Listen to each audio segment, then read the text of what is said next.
Welcome to the Ask Lee segment of my channel, and if you have any questions regarding magic, spirituality, witchcraft, demonolatry, the occult, whatever it may be, then all you have to do is drop it into the comments of any of the Ask Lee videos and I will add it to the queue. And I do these every Wednesday, so just look out for your questions. Welcome to my channel. You are entering the world of magic and mysticism with your host, Lee W. Johnson. Keep the lights on and help improve the channel by becoming a supporter for just $2.99 per month. Hit the join button. Welcome back to another Ask Lee. Alright, so first question is from Obscene Rima 7521. Thank you so much, Uncle Lee. It's a pleasure. Speaking about Leviathan, I had a conversation with another practitioner. I believe that he practices ceremonial magic. Anyways, he believes that Leviathan can't be worked with or even contacted because he's not a demon but a beast, such as Behemoth. It had me confused. What does he mean about that? Is that the Abrahamic viewpoint? Then again, aren't magicians working with Leviathan as of now? Thanks, Lee. This is really going to boil down to kind of personal interpretation and the path and tradition that each person's following, really. If he is a ceremonial magician, you might find that he does have quite a strong Christian worldview. Many of them do. And because of that, the interpretation of demon to begin with is going to be different to what it would be for a Satanist or a demonolator. When we look at the word demon, from its roots, daimon or daemon, we find that it means a tutelary spirit, a helper spirit, a demigod, all of these things which are not of the kind of evil interpretation of the Christian skewing of the word demon. But this is where we come into a bit of difficulty in interpretation. What we consider to be a demon in demonolatry, that's usually defined as a divine intelligence. That would include gods, goddesses, even angels. A lot of demonolators work with angels, specifically and quite often the Enochian angels.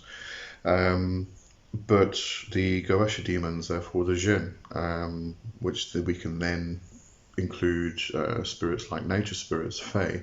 So it actually covers a broad basis of entities and beings. Now, when it comes to Leviathan, before we get to Leviathan, let's look at some of the others. Lucifer, Samael.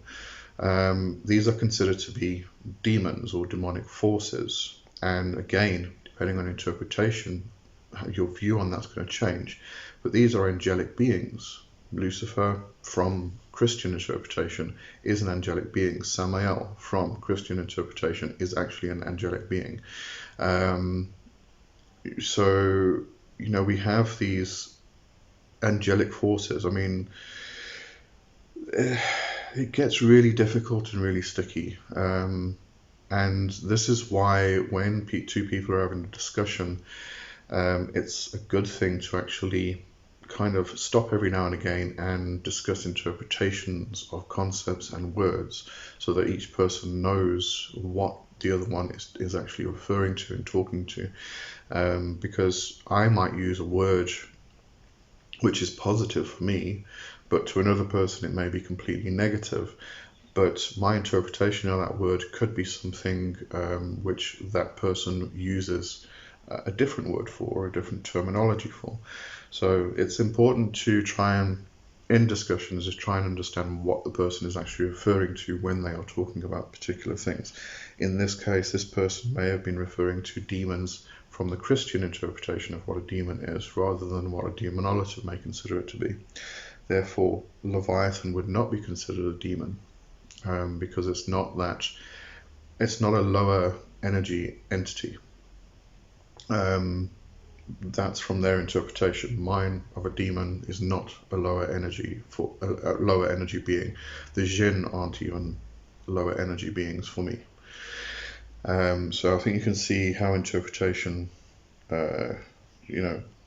differs from person to person. But Leviathan is the world serpent, and therefore is often considered a beast. It's considered something which is not demonic but is larger than that aspect. I'll try and put it in simple terms. So yeah, this person's interpretation would be that Leviathan is not demonic because it is not of a lower entity. It's not a lower entity being. It is a force. And I've spoken about Leviathan previously. I'm not sure if this was connected to that video. Leviathan in connection with Varuna, for instance. And we also have Jorgamunda from the Nordic tradition. These are world serpents, and they are considered to be bad, evil, negative from Abrahamic traditions, from Judaic, Hebraic, and things like that. Leviathan specifically, because they cover the world, they separate the physical from the spiritual, and in that aspect, the person following that tradition, following that path, that religion, wants to break through that barrier in order to get to the spiritual, whereas the spiritual and the physical, in my interpretation, should be united, should be brought together. So again, all different interpretations. It doesn't mean that this person's wrong. It doesn't mean that you're wrong. It just means that you have different worldviews, you have different understandings and perspectives. You've gone and veered off in different paths.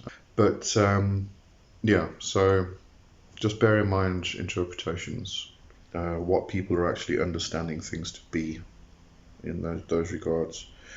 All right, next question is from Sabithasajan 5564. This is Twilight Wanderer. I recognize the.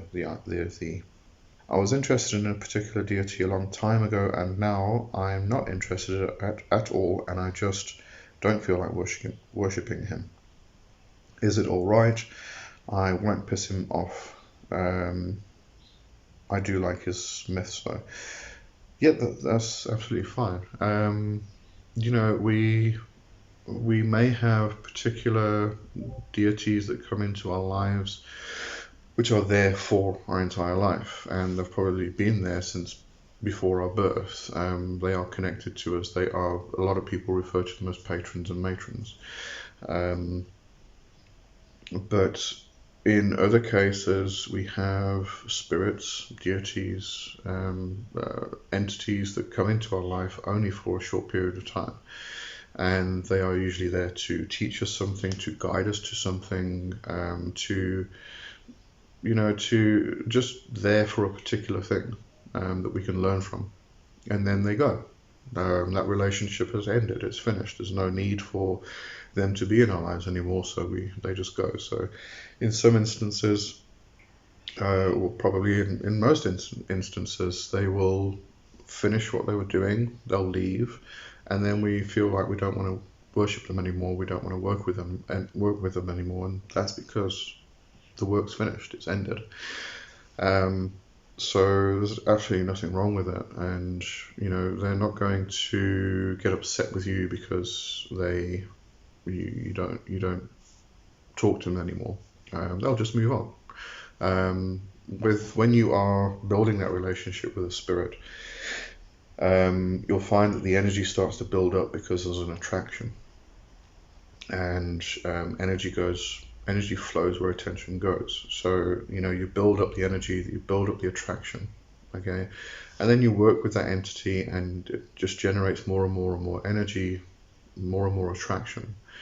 but once the work's finished, that energy starts to dissipate, it starts to fall away and disappear.